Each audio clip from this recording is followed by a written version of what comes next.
melenceng dari dakwaan jaksa penuntut umum. Itu menurut penilaian saya ya, karena saya dengar langsung pada saat Reja Gladys memberikan kesaksian. Nah, kenapa demikian?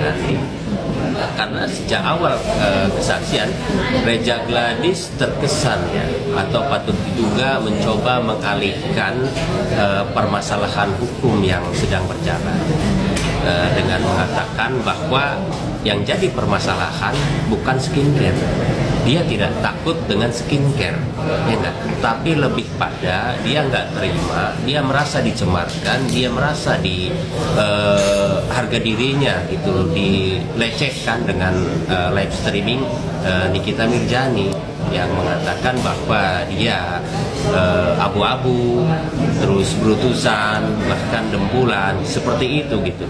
Dan itu menurut saya lucu gitu. Jadi dakwaan kemana, kesaksian kemana, seperti itu. Dan itu juga yang mungkin menurut saya sangat disayangkan gitu. Dan itu sangat menguntungkan Nikita Mirzani.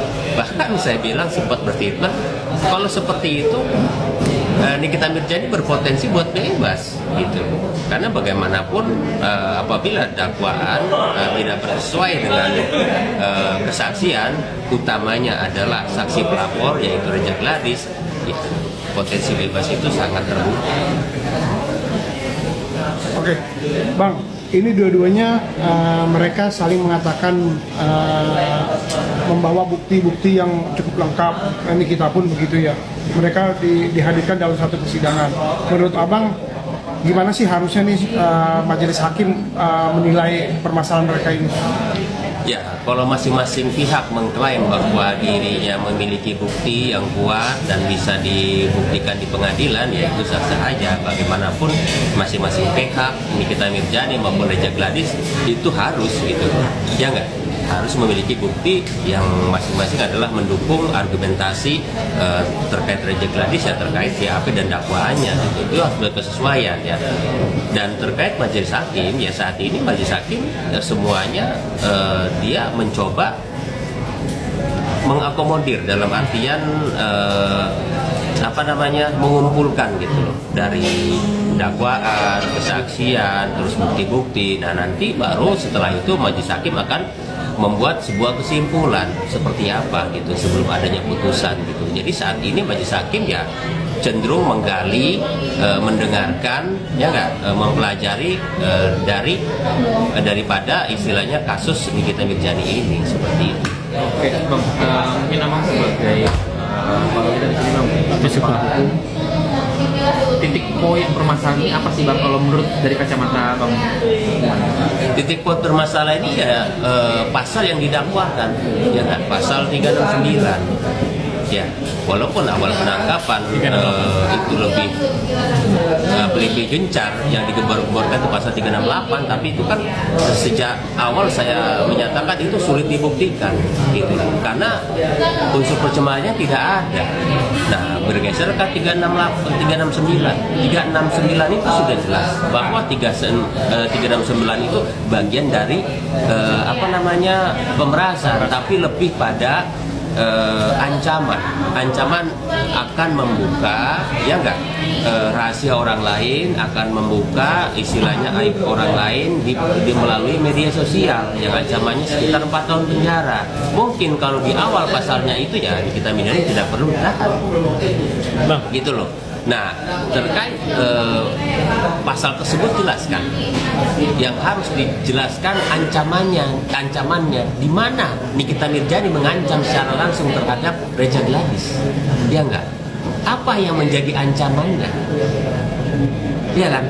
Kalau kita misalnya melakukan di ruang terbuka ancaman misalnya, gua bunuh lo, apa bisa dilaporkan? Tentu tidak, ya enggak? Karena itu baru bersifat verbal dan tidak ada alat bukti yang menjadi dasar untuk dilaporkan. Kalau beda halnya kalau kita misalnya bawa pisau, saya bunuh dulu, itu bisa. Jadi seperti itu. Tapi banyak beberapa pakar hukum atau praktisi hukum bilang ini bisa jadi, Niki juga bisa bilang pemerasan secara halus, bukan pemerasan secara yang kasar atau keras. Karena kan dari 5M dia turun jadi 4M dengan tawar menawar, dan akhirnya terjadilah transaksi dari asistennya ke Mail. Kalau iya boleh saja gitu, siapapun terkait masalah hukum boleh menafsirkan hal yang berbeda. Kalau menurut saya, apa yang dilakukan Reja Gladys itu tidak lebih karena terpengaruh dengan pihak lain, ya nggak? Di awal kesaksian pun dia mengatakan awalnya dia komunikasi dengan dokter T, terus juga dokter O dan lainnya. Jadi saya menduga bahwa apa yang dilakukan terkait pemberian 4M itu lebih pada terpengaruh oleh pihak luar, bukan adanya ancaman dari Nikita Mirzani. Terkait laporan juga saya menduga karena hasutan pihak lain yang memang selama ini sakit hati dengan Nikita Mirzani, gitu loh. Makanya pada saat dia bersaksi dan melaporkan, saya menduga dia pun dalam posisi yang sulit. Kenapa demikian? Kalau dia tekankan memang dia memberikan uang itu karena produknya akan direview, akan dijelek-jelekan di media sosial, itu akan mempersulit dia. Kenapa demikian? Karena bagaimanapun menyangkut usahanya dia, ya enggak? Kalau pada saat itu diungkapkan di pengadilan, pasti hakim akan bertanya mana ancamannya dan kenapa harus takut, ya pasti kan harus dibuktikan, ya nggak skincare-nya benar apa tidak gitu kan. Karena selama ini kan yang namanya ancaman itu kan kalau ada itu kan belum dibuktikan, paham nggak, belum dikeluarkan yang menjadi ancamannya, iya kan, karena uangnya sudah masuk. Nah dalam proses pemberian uang itu ada deal, ada kesepakatan. Apabila diungkapkan bahwa itu sudah bersepakat, artinya pemerasan itu hilang, susah, ya nggak?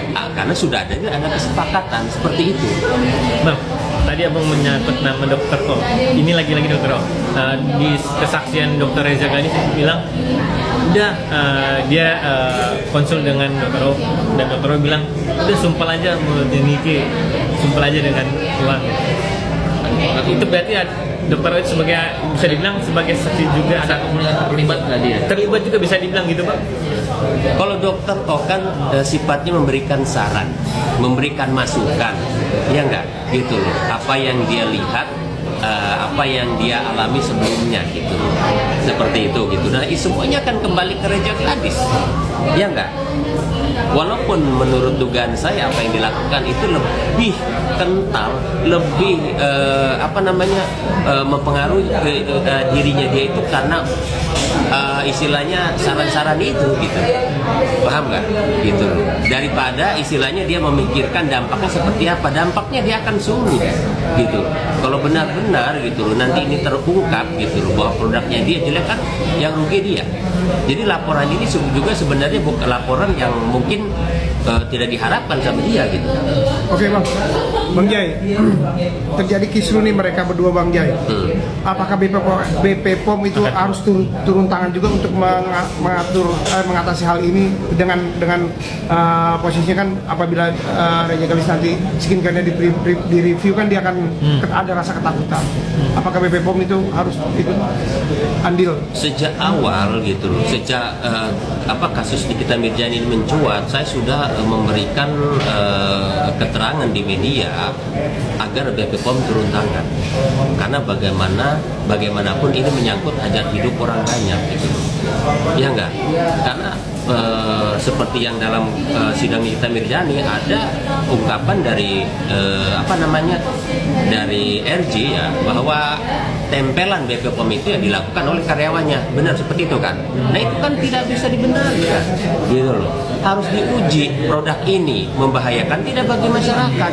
Nah disitulah BP POM harus turun. Bila perlu BP POM diminta untuk hadir memberikan kesaksian, gitu, memberikan keterangan di pengadilan, itu perlu.